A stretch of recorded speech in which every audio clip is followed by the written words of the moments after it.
हम सब जानते हैं कि स्वतंत्र और निष्पक्ष चुनाव गणतंत्र या डेमोक्रेसी का एक और अहम प्रतीक है। डेमोक्रेसी जो हमारे भारत या इंडिया की बुनियादी संरचना है, क्या हाल हो रहा है इस डेमोक्रेसी का। इस साल की त्रिपुरा के एडीसी इलेक्शन में हुई घटना यही एक उदाहरण है डेमोक्रेसी की चीरहरण का। 6 अप्रैल 2021 को साउथ त्रिपुरा के विजयपुर इलाके के 28 सिलाचुरी कंस्टिट्यूएंसी के 3, 4, 9, 10, 17, 18 पोलिंग स्टेशन पे 2 गुंडे अन्नू मोहन त्रिपुरा और सताई ब्रह्मो के नेतृत्व पे वोट रैगिंग चलाया गया।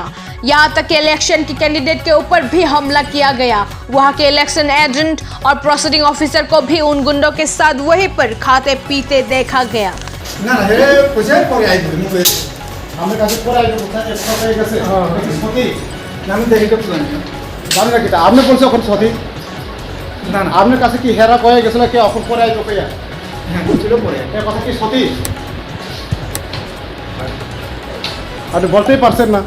ध्यान से देखिए इस शख्स को जो अपने अधिकार का गलत प्रयोग करके देश को लूटने में गुंडों की मदद कर रहे हैं। वो सब तिप्रम मोथा पे वोट न देने के लिए लोगों पर दबाव डाल रहा था। इन सब के विरोध वहाँ पे रहे वोटर्स आसपास के सबरूम पुलिस स्टेशन पे जब शिकायत दर्ज करवाया, तब वहाँ के पुलिस ऑफिसर झूठा वादा करके वहाँ से गायब हो गए। इस बात पे जब एसडीपीओ को कॉल किया गया तब उन्होंने भी आने से मना कर दिया। फिर जब वहाँ के एसडीएम को कॉल किया गया तब उन्होंने भी स्पॉट पे जाने के झूठा दिलासा देकर बाद में कॉल रिसीव करना ही छोड़ दिया। जहां पर आईपीसी चैप्टर 9A के सेक्शन 171B, 171C, 171D के मुताबिक ऐसे प्रभाव कानूनन एक गुनाह है, तो किस बात का डर है इन अधिकारियों को? क्यों वो लोग बिना कार्रवाई किए वहां से भाग गए? क्यों वो लोग कार्रवाई करने से कतराए? क्या इसके पीछे मंत्रियों का दबाव था जो अधिकारियों को कार्रवाई ना करने पे मजबूर कर दिया? सवाल बहुत सारा है,